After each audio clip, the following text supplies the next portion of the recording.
The aim of this video is to talk about functional range conditioning, FRC, and in particular controlled articular rotations, so our CARS. CARS is a tool that teaches us more about our body and its mobility or lack of. We recommend our clients perform CARS as part of a daily morning routine because it gets the body moving first thing in the morning. It improves the health and longevity of the joints. It lowers inflammation. It's useful for rehabilitation. It increases or maintains range of motion in the joint, and it builds more body awareness, which carries over to performance. CARS could also be used during the day to mobilise tight areas, to improve blood flow to the muscle, to speed up recovery of an injured joint, and simply to increase daily movement. We can also use CARS as a warm-up training, or we could even use CARS as a training protocol itself. The irradiation, which is the intensity of the CARS, can be dialed up or down to dictate the response we are seeking. 3 key points to note. Firstly, we must understand irradiation to help isolate the joint we are trying to mobilise. Irradiation asks us to brace the rest of the body and aim to limit the movement to the specific joint we are targeting. Another way to think about this is to imagine that the air is more like water, and you are trying to keep the entire body still in the water and only move the particular joint through the water. Levels of irradiation can vary from around 50%, which is what we recommend for your morning CARS, to all the way up to around 100%, but this is more of a training protocol. Second, the controlled articulate rotation must be an honest circle in terms of the range of motion accessible in the specific joint. We don't want to start to compensate and use other joints to increase the size of the circle, as the isolation of the specific joint is far more important than the size of the circle. Third, closing angle pain is a red flag and the movement must be stopped or modified. The closing angle is the direction of the movement you are making. For example, lateral flexion of the cervical spine to the right has a closing angle on the right. So here I start to feel pain. If you feel closing angle pain, you should work around this area to minimize the impact. Either limit the range of motion or reverse the circle and stay away from that area. So if I feel pain here, I might just go to this position and work around that area. Or the other option is, if I came from this direction, I would stop and then head back in the direction I've come, so I avoid that area altogether. You should also look to work with a trained FRC coach to assess and work through the cause of the pain.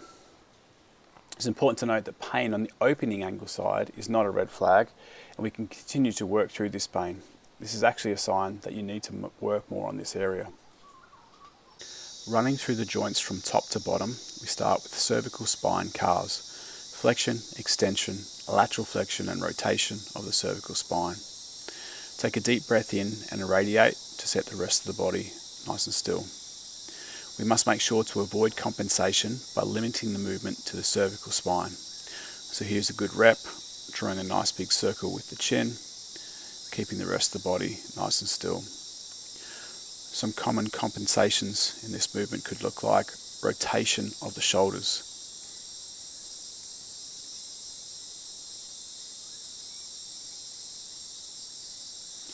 You can also get some elevation of the shoulders.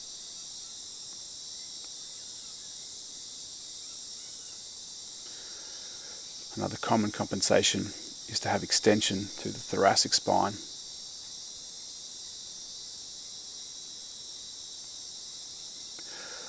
So again, we want to take a nice deep breath in, pack the air down, think about the irradiation, keep the back flat, keep the shoulders fixed, and just have the circle coming from the cervical spine as we draw a nice big circle with the chin. Next, we're going to take a look at thoracic spine CARS. So flexion, rotation, lateral flexion, working into extension, lateral flexion on the opposite side, and back into the flex position. So notice the hands are across the chest, and we're trying to isolate the movement just to the thoracic spine. So we start the movement, deep breath in, the irradiation, set the rest of the body nice and tight, try just to move through the thoracic spine. Common compensations, so here I'm starting to allow the hips to twist. I'm going to try to keep the hips square, facing front on, and have the movement isolated to thoracic spine, so no twist in the hips. We also want to make sure we're trying to keep those hips neutral, so we're not trying to overextend through the lumbar spine and push the hips forward, or move the hips back when we go into flexion. We're going to aim to keep extending through the thoracic spine and finding every single segment. So here's a good rep: the rotation, the flexion, extension coming through thoracic spine and lifting the chest nice and high, back to the lateral flexion, back to flexion. Reverse the movement so you see it from the other direction. Again, trying to keep the hips as still as we possibly can.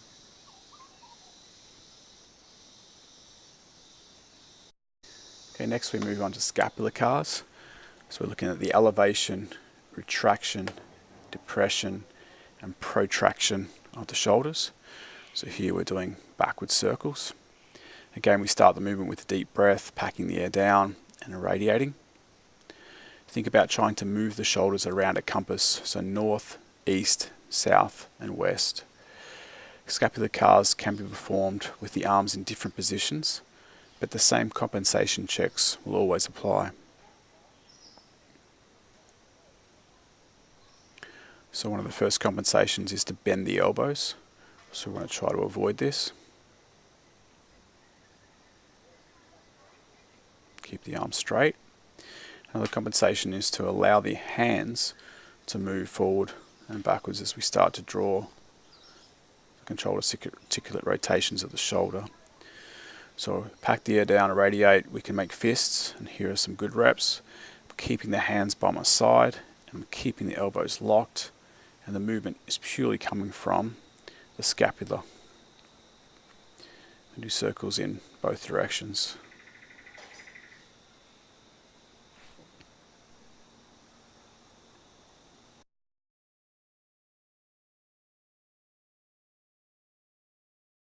Next we're going to take a look at the glenohumeral joint CARS. So flexion and extension with the rotation of the shoulder.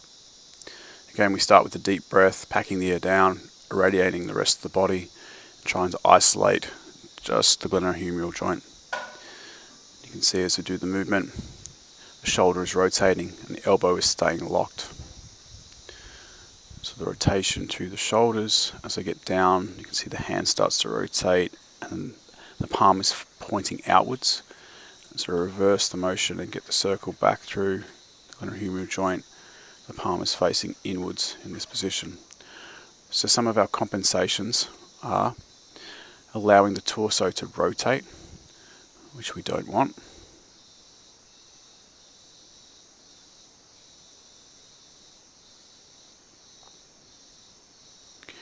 Another compensation is to arch the spine. So we don't want to arch the back to try and draw a bigger circle. Try and keep the body nice and still. Rotation comes from the shoulder and not simply from the wrist and elbow.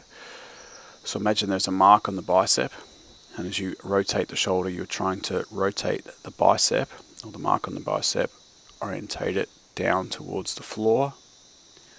And again, the palm pointing outwards, keeping the rib down, extension, and now we start to rotate and imagine the mark on the bicep is pointing up and then to the ear as we come back and past. We're going to take a look at the elbow joint CARS. So we're looking at flexion, extension and rotation through the elbow joint. So as always, deep breath in, pack the air down, irradiate the rest of the body. The elbows are always touching the sides and the elbow pits are always facing forward. Okay, so be careful not to overly externally rotate the shoulders and have the elbow pits pointing out to the side. We're working on the supination and pronation of the forearm as much as you possibly can in each repetition. So perform reps in a supinated grip, up and down, and reps in a pronated grip, up and down. Don't be lazy with the elbows, okay? We want to try to keep the elbows fixed in one position. And make sure you're going through a full range of motion in terms of full extension and lock out of the elbow and full flexion. So here it's just like I'm being a little bit too relaxed and not really focusing on keeping the elbows tight. I'm not really focusing on the rotation coming from the elbow joint.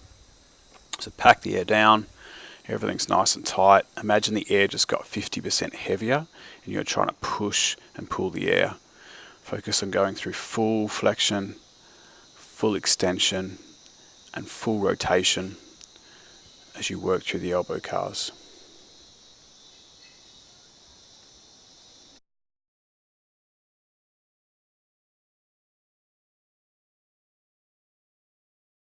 Next, we're going to take a look at wrist joint CARS. So extension, rotation, and flexion of the wrists. Again, we start with a deep breath, packing the air down, irradiating the rest of the body. Keep the elbows by your sides, okay, and isolate just the wrist movement. In this instance, I'm trying to keep the forearms pointing upwards. Notice how I can perform the wrist CARS with the hands flat, fingers extended, or I can make fists, obviously going in both directions. I can also perform the wrist CARS with a supinated grip or with a pronated grip. If you start with the pronated grip like I did in this instance, I'm keeping the palms pointing down throughout the whole articular rotation. I can also perform the joint CARS with the arms straight or with the arms bent. So in this instance, fists and arms bent. Sometimes it can be difficult to perform bilateral movements for some people, so we can isolate this even more and try and perform it as a unilateral movement. Again, just isolating the wrist joint. So here we keep the palm facing upwards. So imagine a glass of water sitting on top of the palms. This would be a bad rep, and you can see I'm going from supinated to pronated, and the forearm is rotating. So keep the forearm facing up and work on the repetitions, okay? In this instance, I'm allowing the fingers to bend. I want to be trying to keep the fingers straight if that's the goal. So let's go for good reps. Elbows by the side, the ears packed down, keeping the fingers straight, keeping the palms pointing upwards, and working the best circles that I have to the rotation, flexion, and extension of the wrist. Okay, next we're going to take a look at the hip joint CARS. So flexion, abduction, rotation, adduction, and extension of the hip. Again, it's good to have something sturdy to hold onto, so a wall, an upright pole, or in this case I'm using a broomstick. So deep breath in, packing the air down, irradiating the rest of the body. Try just move through the hip capsule. Want to try to keep the knee as high as you can for the rotations, but do not allow the height of the knee to cause the compensations. It's also important to keep the standing leg straight. So some common compensations will be, as we lift up, tilting the torso to try and draw a bigger circle. So I want to try to keep that torso upright. Something else that might happen often is the hip might start to twist. So I want to try to keep the hips facing square on and not allow the hips to twist as we move through the rotation there. We also sometimes have like flexion, overflexion, and overextension, or the torso starts to rock backwards and forwards. So in this instance, go in and the torso move forward just a little bit. So there, again, arching through the back, allowing the torso to come forward. So we're going to try to isolate that. So again, deep breath in, packing the air down, bottom rib down, nice and strong with the knee as high as we can. Think about the rotation, the extension, bringing back through, extending without arching the lower back, the abduction, the rotation, back into flexion. Okay, next we're going to take a look at the knee joint CARS. Flexion and extension combined with tibia external and internal rotation. Right hand under the right leg, right hand grabbing the right bicep, left hand on the lower part of the thigh. You can see that the rotation is coming through the knee, so the tibia is rotating. It's not coming through the ankle there. It's easy to perform with the heel on the floor, but when we start to lift the leg up, it becomes much harder. So in this instance, we have external rotation on the way up, internal on the way down, and then internal on the way up, and external rotation on the way down. Obviously, we took our deep breath, we irradiated, we keep the rest of the body as tight as we can. So here's from the side, setting it up again. External on the way up, internal on the way down. Notice how I don't go to full extension, the knee is staying off lock. And this one I try to go all the way up, and it becomes impossible to rotate the tibia if I lock out. So stay shy of lockout. So we go up, we want to make sure that the rotation's coming through the knee joint and we're not just doing circles with the ankle, okay? So practice with the heel on the ground. Once you feel you can get the rotation happening through the knee, we can start to perform the repetitions. Okay, next we're going to take a look at some standing ankle CARS. If you struggle with balance, again, find something sturdy to hold on with. So again, deep breath in, packing the air down, radiating the body, and trying to limit the movement just through the ankle as we go through flexion, extension, inversion, and eversion, and obviously working both directions. We'll try to keep the hip and the knee locked in the same position, okay? So we shouldn't see the tibia in this instance rotating, so this is moving from the hip joint. That's not what we're after. So everything's locked down. If you find that difficult, you can place the heel on the ground and you can just try to do circles with the heel on the ground. It will help with the stability just a little bit. That's an easier version. So again, find your balance, brace the body, try and work the biggest circles you can, and try to keep the cadence of the circle nice and even. So you might move fast through certain areas and slow through certain areas. Just try to slow it down. Don't make it choppy at all. Okay, next we're going to take a look at some intrinsic footwork. So here we're making sure the weight is even underneath the feet. Taking a deep breath in, packing the air down, irradiating the rest of the body. We start with just picking up the big toe. So we've done that for reps. We'll keep the big toe down and we'll pick up the outer 4 toes. Once we've done that for reps, we're going to lift up all 5 toes and focus on just planting the big toe back down. Once we've done that for reps, we're going to try to piano key all of the toes down.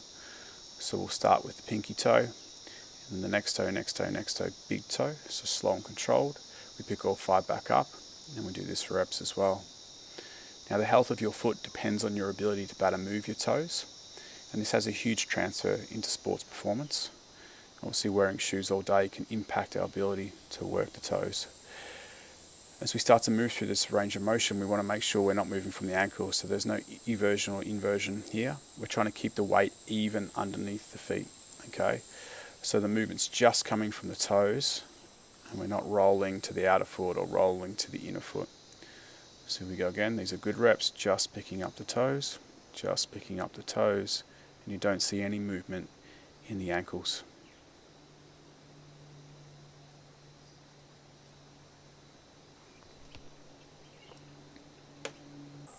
So I'd recommend 2 to 3 CARS in each direction for each joint as a minimum dose, and the more you can do the better. Morning time is the best, and it helps to get the joints moving as early as possible. You can do CARS multiple times per day, and the more you can use CARS the better. There are a lot of variations in CARS, and the movements covered in today's video are only a small number of the possible CARS options. It's important to be aware of the 3 main points we covered at the start. So understanding irradiation, understanding honest circles and limiting compensations, and avoiding closing ankle pain. So hopefully this video has given you a better understanding of CARS, and you will start to perform a daily morning CARS practice.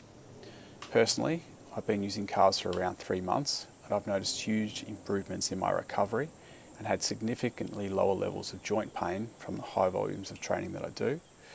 I use CARS with many of my clients and find it very useful for injury prevention and improved mobility.